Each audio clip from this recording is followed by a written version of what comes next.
जय।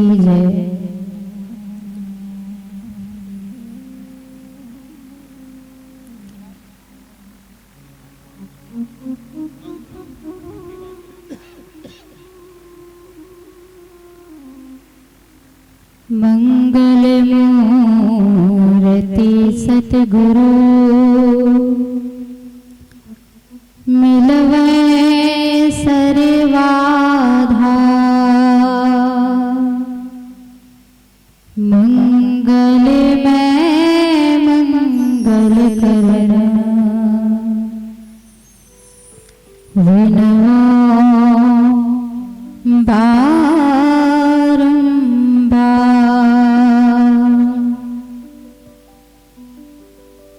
अव्यक्त रूप में विराजमान अनंत श्री विभूषित परम आराध्य संत सद्गुरु महाराज के श्री चरणों में कोटि कोटि शरणमन। व्यक्त रूप में विराजमान पूज्यपाद स्वामी प्रेक्षानंद जी महाराज के श्री चरणों में कोटि शरणमन वंदन। आदरणीय सज्जन वृंद, आदरणीय भक्तिमती बहनों, हमारी माताएं एवं प्यारे बच्चों, सभी के श्री चरणों में मेरा कोटि शरणमन। जैसा कि आप लोगों को विदित है कि आप लोगों के पंजाबी बाग में 2 दिवसीय संत मत सत्संग का आयोजन आज से आरंभ हो चुका है। बहुत ही भाग्यशाली है ये धरती और बहुत ही भाग्यशाली हैं आप लोग कि यहाँ पे समय टू समय सत्संग का आयोजन होता रहता है।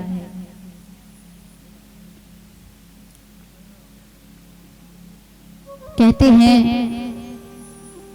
संत और सत्संग की महिमा का वर्णन हमारे शेषनाग जी, जिनके की 1000 मुख हैं, वो भी वर्णन नहीं कर सकते हैं कि सत्संग की महिमा कितनी बड़ी है और संत की महिमा कितनी बड़ी है। और वास्तव में वो संत होना चाहिए, सिर्फ ग्योरिया वस्त्र वाले संत नहीं हो जाते। पंजाब में 10 गुरुओं का अवतरण हुआ और पंजाब की धरती में 10 गुरु हुए हैं। और यहाँ के लोग इतने सीधे, इतने भोले होते हैं। मैंने देखा है कि जो ग्योरिया वस्त्र में जिनको भी देख लेते हैं वो उनको संत बोल देते हैं, लेकिन संत की परिभाषा बहुत ऊंची है। हर काले कोट वाले वकील नहीं होते, लॉयर नहीं होते। उसी तरह हर ग्योरिया वस्त्र वाले संत नहीं होते। हमारे गुरु महाराज संत की परिभाषा देते हैं कि जो शांति को प्राप्त कर ले वो संत कहलाते हैं। और आजकल तो मैंने बहुत ऐसे संतों को देखा है कि छोटी छोटी बात पे क्रोध आ जाता है उनको और हम लोग उनको संत समझ बैठते हैं। संत को समझना और संत को जानना ये गुड्डे गुड़ियों का खेल नहीं है। इसलिए कहते हैं कि जो हम अपने जीवन में गुरु करते हैं, आपने कहावत भी सुनी होगी कि पानी पीजिए छान और गुरु कीजिए जान। कि जब तक अब प्रश्न ये उठता है कि हम गुरु की पहचान कैसे करें, हमें कैसे पता लगे कि ये सच्चे संत हैं सच्चे गुरु हैं, सच्चे बादशाह हैं, कैसे पहचान करें? किसी प्रोडक्ट की पहचान करनी हो तो हम क्या ढूंढते हैं? उसमें ISI का मार्क लगा होना चाहिए। कोई ऐसा मार्क होता है उसमें जिससे हम उसकी शुद्धता की पहचान करते हैं। तो संत और साधु और गुरु की पहचान के लिए भी बताया गया है कि कैसे उनके आचरण से। हमारे गुरु महाराज बोले कि जो शांति को प्राप्त कर ले वो संत है। जो संत होते हैं उनको कभी क्रोध नहीं आता है। जो संत होते हैं वो कभी अपने विषय में नहीं सोचते हैं, वो हमेशा जग की कल्याण के विषय में सोचते हैं। जो संत होते हैं, सच्चे संत होते हैं, वो दुनिया में कभी भी दो दृष्टि से नहीं देखते, सब बराबर देखते हैं सबको, चाहे वो नर हो या नारी।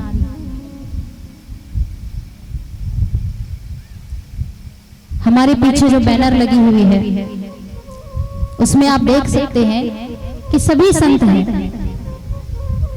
संत में हमारी जो भक्तिमती हमारी माता हुई है, माता शबरी, माता सहजोबाई, उनको भी संत का दर्जा दिया गया है।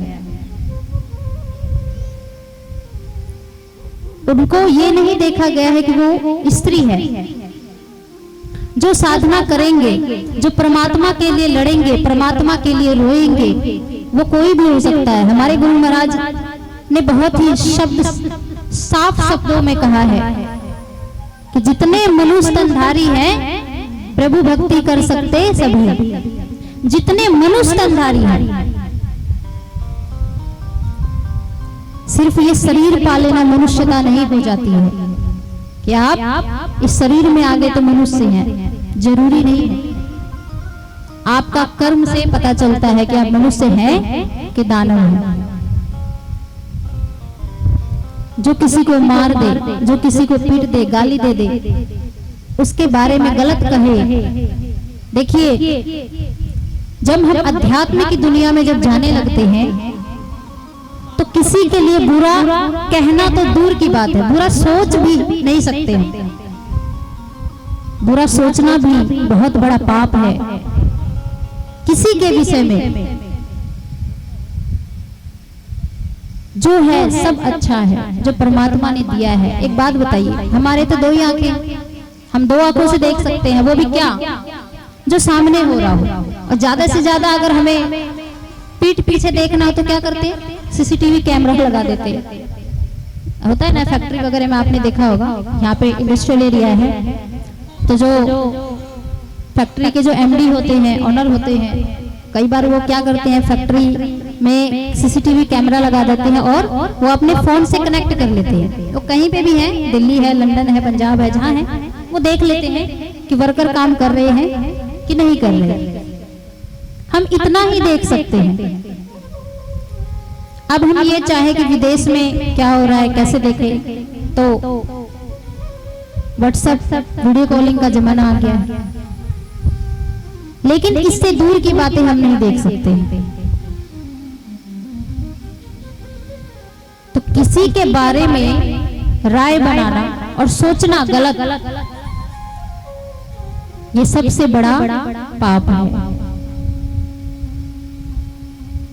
मैंने देखा है जो अपने आप को बहुत बड़े संत कहते हैं, हालांकि वो होते नहीं हैं, क्योंकि आप लोगों को भी ये पता है कि जो एक नेता है वो खुद अकेला नेता नहीं होता है, क्योंकि 10 उसको वोट देते हैं तब वो नेता होता है। उसको 10 लोग चुनते हैं अपने क्षेत्र के लिए, अपने देश के लिए, राष्ट्र के लिए कि ये व्यक्ति अच्छा है, उसे हम वोट देते हैं। उसी तरह से संत अपने आप नहीं हो जाता है कि कहने से मैं संत हूँ, संत हूँ, संत हूँ। संत कभी चिल्ला चिल्ला के बोलते नहीं है, उनको अपना सर्टिफिकेट देने की जरूरत नहीं होती है कि अलग से सर्टिफिकेट आपको दिखाएंगे कि मैं संत हूँ।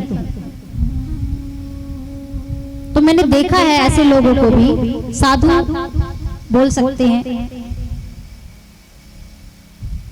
कि जब ऐसे नॉर्मल से बात नहीं बनती है तो लोगों की निंदा शुरू करना शुरू कर देती है। अरे आम लोग करे तो समझ में आती है, क्योंकि आम लोगों को इसके बारे में नहीं पता। आप जब साधु होके किसी की निंदा करते हैं और सरेआम करते हैं, वो भी लाइव करते हैं, तो इससे ये पता चलता है कि आप कितने बड़े साधु हैं। कहते हैं ना कि जब हम किसी की तरफ उंगली करते हैं तो 3 उंगली भगवान हमारी तरफ को मोड़ देती है कि पहले खुद के गिरेबान में झांको कि आप क्या हो, तब दूसरों पे उंगली उठाना। जिस दिन आप अपने बारे में जान जाओगे उस दिन दूसरों के बारे में सोचना भूल जाओगे।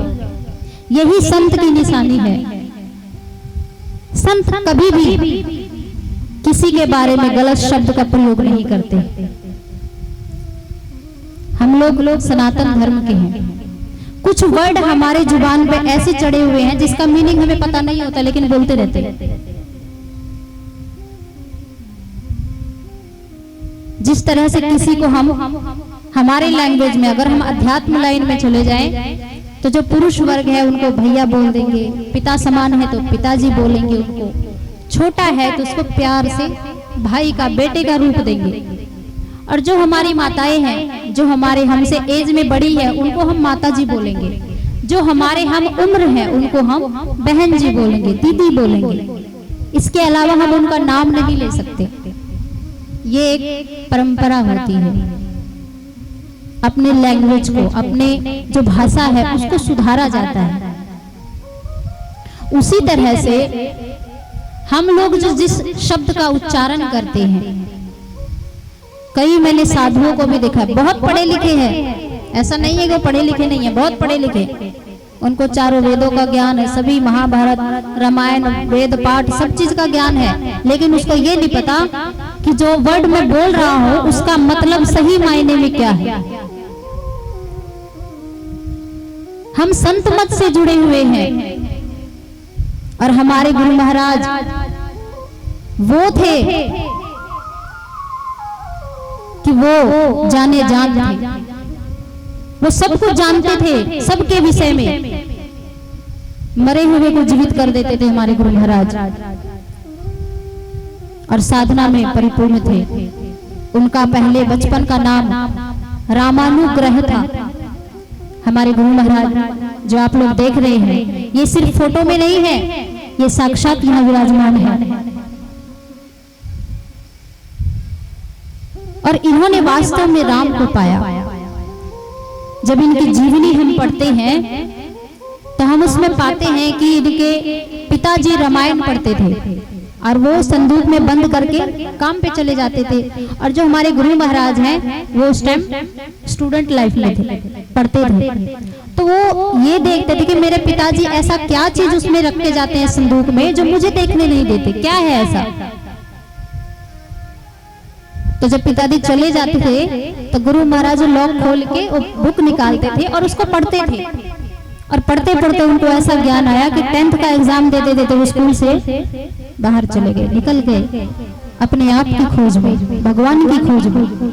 जिस तरह से हम लोग भगवान बुद्ध के बारे में पढ़ते हैं कि विवाह के बाद, पुत्र होने के बाद जब उनको आत्मज्ञान हुआ, उनका पहले का नाम था सिद्धार्थ, और वो अपने इष्ट को, परमात्मा को, अपने आप को खोजने के लिए पति और बच्चे का त्याग कर देते हैं। वही आगे चल के संत बनते हैं। उनकी गाथा गाई जाती है, जब तक सूरज चांद रहेगा तब तक इनका नाम रहेगा। तो गुरु महाराज रामायण पढ़ते थे और इतना ज्ञान हुआ उनको, घर से चले गए और पिता के एकमात्र इकलौते पुत्र थे ये। और इन्होंने बहुत कठिन साधना किया और इनके गुरु हुए बाबा देवी साहब, जो कि हमारे इलाहाबाद मुरादाबाद के थे, यूपी के। गुरु महाराज ने बहुत ही करुण शब्द में एक संबंध भी लिखे हैं, मैथिली में है ये कि खोजत खोजत सतगुरु भेटी गेल शहर मुरादाबाद। जब आप इसको सुनेंगे, बहुत ही प्यारा भजन है, तो मैं गारंटी लेती हूँ कि आपके आंख से आंसू नहीं रुकेंगे। इतना प्यारा भजन हमारे गुरु महाराज लिख के गए हैं अपने गुरु के लिए। और ये सब कुछ जानते थे, ये वहां पे पहुंचे हुए थे। इन्होंने अपने आप की खोज कर डाली और इन्होंने अपनी आरती लिखी है आरती में भी इन्होंने लिख दिया है कि हम प्रभु प्रभु हम एक ही हुई, द्वंद्व और द्वैत रहे नहीं कोई। कि जब उस मुकाम को आप प्राप्त कर लेते हैं तो आप और परमात्मा एक हो जाते हैं, कोई दो द्वैत नहीं रहता है। तो सोचिए कि वो क्या नहीं जानते होंगे संसार के बारे में, लेकिन आज तक कभी किसी को उन्होंने मुंह पे या पीठ पीछे कभी कुछ नहीं कहा, किसी की निंदा नहीं की। ये हमारा संत मत हमें सिखलाता है कि किसी की निंदा नहीं करनी चाहिए। अगर हम संत मत से जुड़े हैं तो जब हम संत मत में जुड़े हुए गुरु महाराज का शिक्षा को जब ग्रहण नहीं कर पाते हैं तो फिर क्या फायदा। ये तो वही बात हो गई कि हम गए मेले में और दूसरे को देखा इमरती खरीदते हुए तो हम भी खरीद के खा लिए तो मजा आ गया। अभी आपने सुना था हमारे दीपक जी के मुखारबिंद से कि श्री सद्गुरु महाराज की जय कहना कोई खेल नहीं है। संत मत का ज्ञान अगर जिसे मिल गया, गुरु महाराज नहीं है, कहते हैं सशरीर नहीं है, लेकिन उन्होंने अपना अथाह ज्ञान का भंडार छोड़ के गए हैं। गुरु महाराज सत्संग योग चारों भाग नामक पुस्तक लिख के गए हैं, और जो हमारे रामचरितमानस है उनका भी उन्होंने सटीक वर्णन किया है। इसमें रामचरितमानस सार सटीक, उसमें आप अगर पढ़ेंगे तो आपको पता चलेगा कि रामायण में से हम क्या क्या सीख सकते हैं। सिर्फ रामायण इतनी ही कहानी नहीं है कि चार भाई थे राम और माता सीता हुई, उनका सुंदर विवाह हुआ, वे वनवास चले गए, वहां से आके राज्याभिषेक हुआ, रावण मारा गया। सिर्फ इतना ही नहीं है रामायण में। अगर हम रामायण को अच्छे से पढ़ें समझें तो हम बहुत कुछ अपनी जिंदगी में सीख सकते हैं। भगवान राम को ही मर्यादा पुरुषोत्तम क्यों कहा गया है? वो भी तो मनुष्य के शरीर में थे, उसको भगवान क्यों मानते हैं? क्योंकि उन्होंने भगवान जैसा काम किया है। गुरु महाराज है, गुरु नानक देव जी महाराज है, 10 गुरु हुए, वो भी तो मनुष्य के शरीर में थे। वही प्रोसेस के अनुसार वो भी इस धरती पे आए, कोई प्रकट तो हुए नहीं थे। सेम प्रोसेस था जिसमें हम लोग आए हैं। जिस तरह से माता के गर्भ में ठहरे, उसके बाद धरती पे आए, पालन पोषण हुआ, पढ़ाई लिखाई हुई, तब जाके हम जिंदगी ऐसे जी रहे हैं। उसी तरह से वे भी संत आए, ऐसे ही आए थे, सेम प्रोसेस होगा। तो वे पूजनीय क्यों हो गए और हम लोग ऐसे ही क्यों रह गए? क्योंकि उन्होंने काम वैसा किया। अपने की खोज करो, दूसरे की खोज अपने आप हो जाएगी। पहले अपना देखो कि हम क्या कर रहे हैं। जिस दिन आप सही मायने में ठीक रहोगे, जिस दिन आत्मा से आपके अंदर से आवाज आ गई कि हाँ हम सच हैं, उस दिन आप किसी कहने के अधिकारी हैं, किसी को कुछ कहने के अधिकारी हैं। उस दिन कहते हैं हमारी अंतरात्मा से 2 आवाज आती है, एक नेगेटिव और एक पॉजिटिव। जब हम कभी कुछ गलत काम करते हैं तो जरूर पछतावा होता है, किसी से चोरी करते हैं तो जरूर पछतावा होती है। पहले करने को तो कर लेते हैं क्योंकि वही मन कहता है करो, और जब करके आते तो वही मन पछताता है। इसलिए कहा गया है कि अपने आप को जिस दिन आप पहचान जाएंगे, उस दिन किसी को पहचानने की जरूरत नहीं होगी, किसी के मोहताज नहीं होंगे आप। हमारा संत मत यही ज्ञान सिखाता है। संत मत का अर्थ यही है कि जो सभी संतों का जो मत है, जो सभी संत क्या कह गए हैं, वही संत मत है, वही मत संत मत है। पहले अपने आप को जानो। मैं बार बार यही कहती हूँ। मैं भी इतनी ज्यादा आप लोगों को लगता होगा कि बहुत ज्ञान ध्यान भरती हूँ, ऐसा कुछ नहीं है, क्योंकि अभी मेरा प्रोसेस चल रहा है। मैं स्वामी जी के सानिध्य में रहती हूँ, इनसे ही जो सीखती हूँ। आप लोग हम दोनों का उम्र देख सकते हैं कि कितना है। आप लोगों के सामने तो हम लोग बच्चे ही हैं, लेकिन बचपन से गुरु महाराज का प्रवचन सत्संग सुनते सुनते सुनते सुनते हमें ये चीज समझ में आया कि हम दुनिया में आए किस लिए। सिर्फ जनसंख्या बढ़ाने के लिए नहीं आए। जनसंख्या बढ़ाने का ठेका भगवान ने हमें नहीं दिया है। कई लोग मुझे बोल देते हैं कि अभी आपकी उम्र क्या है, तो मैं उनको सवाल यही बोलती हूँ, जवाब में यही देती हूँ कि आपको क्या गारंटी है कि आप कल का सूरज देख पाएंगे? है कोई गारंटी? नहीं है। तो जितना समय दिया है उतना अगर हम अपने खोज में लगा दें, अपने आप में लगा दें, यही हमारा निजी काम है जिसको हम बोलते हैं अपना काम, सेल्फिश। अपने लिए इस काम में सेल्फिश हो जाइए, स्वार्थी बन जाइए। सत्संग के नाम पे, भजन कीर्तन के नाम पे, बाकी चीज में तो पूरा खानदान बंटवारा कर लेगा। चाहे आपका गाड़ी हो, आपका घर हो, आपके बच्चे हो। अब पूछो बच्चे का बंटवारा कैसे होता है? बच्चे का बंटवारा भी होता है। आपने बहुत देखा होगा अभी जो हमारे भागवत कथा करते हैं महाराज अनुराधाचार्य जी, उन्होंने अभी काफी दिनों से वृद्धाश्रम खोला। तो वहां पे जो जाते हैं माता पिता वृद्ध, वो क्यों जाते हैं? जब तक बच्चे का बंटवारा नहीं हो जाता तब तक तो वहाँ नहीं जाते हैं। जैसे ही बच्चे का बंटवारा, मतलब बेटे के साथ बहू लगी, बेटी के साथ जमाई लगा, और जैसे ही उनका श्रीमती के साथ आके मती फिर गई तो माँ बाप को पहुँचा देते हैं वृद्धाश्रम। उसे ही कहते हैं बच्चे का बंटवारा। उसके भी बंटवारा हो जाते हैं। जो आप कमा रहे हो, अभी दिन रात मेहनत करते हो, एक टाइम आपको 1 घंटे का फुर्सत नहीं मिलता है अपने बादशाह को याद करने का, अपने ईश्वर को याद करने का। इतने आप व्यस्त हो जाते हैं तो भगवान ऐसा व्यस्त कर देंगे कि फिर फुर्सत नहीं मिलेगी। देखे है ना, आप लोगों ने देखा होगा कुत्तों को, बिल्लियों को फ्री है, कोई खाना पीना, बच्चे पैदा करना, 3-4 काम, उनको कोई काम नहीं है। और अभी कहो सत्संग में आओ, भजन में आओ, सुनो कुछ, अपने जीवन से कुछ तो टाइम निकालो, कुछ तो समय निकाल हरि भजन के लिए। हमारे गुरु महाराज कहते हैं बीत गया समय फिरता नहीं, झट ही करो निज काम, जो बीता सो बीतिया, अब हूँ कहो गुरु नाम। कि जो गया सो गया, छोड़ो उसको, वो वापिस नहीं आ सकता। लेकिन अभी भी अगर समझ गए हो तो अभी भी भक्ति कीजिए, उसको याद कीजिए, उसको थैंक यू कीजिए। हम तो ताना मारने में लग जाते हैं, थैंक यू तो दूर की बात। हम इतने स्वार्थी हो गए क्योंकि हमारी मन की मुराद पूरी नहीं हुई तो हम कहते हैं ये अभी जो हो रहा है सनातन धर्म में, तो धर्म परिवर्तन क्यों हो रहा है? क्यों कर रहे हैं लोग? कई मैंने सिख भाइयों को भी देखा है ईसाई बनते हुए, क्यों बन रहे हैं? क्या उनको अपने गुरुओं पर विश्वास नहीं रहा, या गुरुओं ने उनको धन दौलत नहीं दिया? किसके लिए धर्म परिवर्तन करके बैठ जाते हैं? मन की मुराद तो कभी कभी क्या होता है कि हमारे माँ बाप भी पूरे नहीं कर पाते। होता है ना, बच्चे जिद करते हैं मुझे ये चाहिए, माँ बाप नहीं दे पाते तो माँ बाप को भी बदल लो।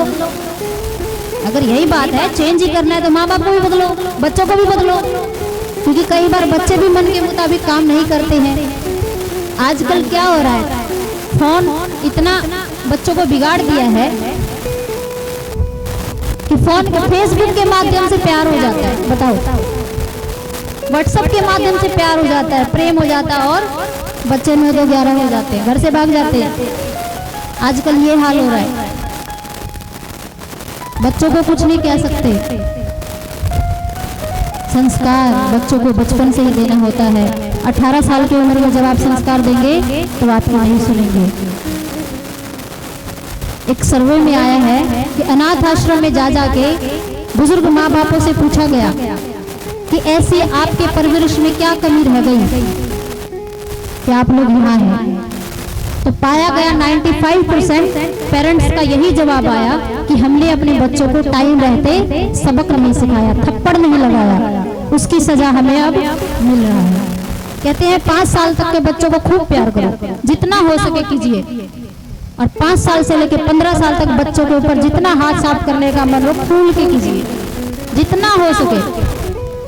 और 15 साल के बाद बच्चों को हाथ नहीं लगाना, डांटना नहीं, क्योंकि वो आपके उस टाइम बच्चे बड़े होते हैं, उसकी मैच्योरिटी स्टार्ट होती है, वो समझने लग जाते हैं आपको और दुनिया को। तो बच्चे तभी गलती करते हैं जब माँ बाप से उनका मेल नहीं होता है। तो 15 साल के ऊपर जब बच्चे हो जाते हैं तो उनको आप अपने बच्चे का फ्रेंड ज्यादा समझिए। बच्चों का साथ आपका मिलन ऐसा होना चाहिए कि बच्चे अपने दिल की बात अपने दोस्तों से ना करें, लेकिन आपसे करें। इस तरह का रिलेशन आप बनाइए अपने बच्चों के साथ। तो संत मत में हम लोग आज संत मत का सत्संग में बैठे हैं और हमारे संत मत के कई अनुयायी यहाँ पे विराजमान भी हैं, जो कि काफी दिनों से, काफी समय से संत मत में जुड़े हुए हैं। और मुझे ये जान के बहुत खुशी भी होती है और बहुत दुख भी होता है कि हमारे संत मत को 115 साल हो गए। बिलीव हो रहा है? 115 साल हो गए हैं हमारे संत मत को स्थापना किए हुए। और हमारे जो बिहार के पर्सन हैं उनके अलावा संत मत को कोई नहीं जानता है। ये एक दुख की बात है। और किसी संस्था को देखिए आप, आए हुए 25 साल नहीं है, भारत के हर कोने में, यहाँ तक कि विदेशों में भी पता है कि ये संस्था है। और हमारे संस्था को 115 साल हो गए हैं। भारत के कोने में तो छोड़िए, बिहार के भी कुछ ऐसे कोने हैं जहाँ पे गुरु महाराज को नहीं जानते। कमी कहाँ रह गई? कहाँ कमी रह गई? हमारे गुरु महाराज में तो कोई कमी नहीं है, इतना तो मैं गारंटी के साथ कह सकती हूँ। और संत मत के जो ठेकेदार घूमते फिरते हैं इतना, मैं उनसे ही सवाल करना चाहती हूँ कि आप लोग बहुत दिनों से प्रचार प्रसार करते हैं, कहाँ किए हैं बताइए मुझे। क्या संत मत में कोई भी ऐसे लोगों को आपने जोड़ा है आज तक जो हमारे संत मत को बाहर तक फैलाए? हमारे गुरु महाराज में इतनी शक्ति, इतनी पावर थी कि जापान की एक महिला, आपने सुना होगा कहानी, यूकिको फुजिता नाम था उनका, वो स्वप्न में गुरु महाराज को देखी, स्वप्न में, और वो आ गई भारत। भारत में जहां जहां सत्संग मंदिर था इस संत की खोजो करते रह गए। जब पहली बार आई तो उसको नहीं मिला और वो निराश होकर चली गई। फिर दूसरी बार वो भारत आई, जापान से दूसरी बार वो भारत आई और फिर वो खोज में लग गई, क्योंकि उसको बेचैनी हो रही थी कि आखिर जो संत मुझे दर्शन दे रहे हैं वो मिलेंगे कहाँ, वो है भी कि नहीं है, या सिर्फ मैं ऐसे ही स्वप्न देख रही हूँ। देखिए, जिनका जन्म जन्म का रिश्ता होता है वो अपने को खींच ही लेते हैं। ये कोई इत्तेफाक नहीं है कि आप लोग यहाँ बैठे हैं, ये जन्म जन्मांतर का फल है जो हम लोग यहाँ बैठे हैं। ये कर्म का बंधन है जो आज ये मेरे भाई हैं, आज ये मेरी माँ है। अच्छा, एक बात सोचिए, कभी विचार कीजिए बैठ के कि इसी घर में मेरा जन्म क्यों हुआ। जो गरीब घर के बच्चे होते हैं वो सोचते हैं कि काश अमीर माँ बाप के घर जन्म होता। अब अंबानी के पोता पोती, उनको सोचने की जरूरत नहीं है, पैसे बहुत है, क्यों सोचेंगे वो तो उड़ाएंगे पैसे। तो जन्म जन्मांतर का होता है कर्म बंधन जो हमें एक दूसरे से यहाँ मिलाते हैं। ऐसे ही फोकट में कोई किसी से नहीं मिलता है। तो जब वो भारत जापान से दूसरी बार आई तो किसी ने उसको बताया कि भागलपुर एक बार जाइए, वहां पर भी संत है, एक बहुत प्रसिद्ध संत है, गुरु महाराज का प्रचार प्रसार बहुत है उधर बिहार। जब आप जाएंगे, इन्होंने साधना ही इतनी की है, तो किसी ने बताया कि आप वहां जाइए। तो जब वो माता जी वहां गई भागलपुर, तो इत्तेफाक ये था कि गुरु महाराज वहां आश्रम पे थे नहीं, वो सत्संग के कार्यक्रम के निमित्त कहीं बाहर गए हुए। इन्होंने फोटो देखी और उन्होंने कहा यही वो संत हैं जो मुझे दर्शन देते हैं, यही वो संत हैं, मुझे इनका दर्शन करना है, बताइए कब आएंगे वापस।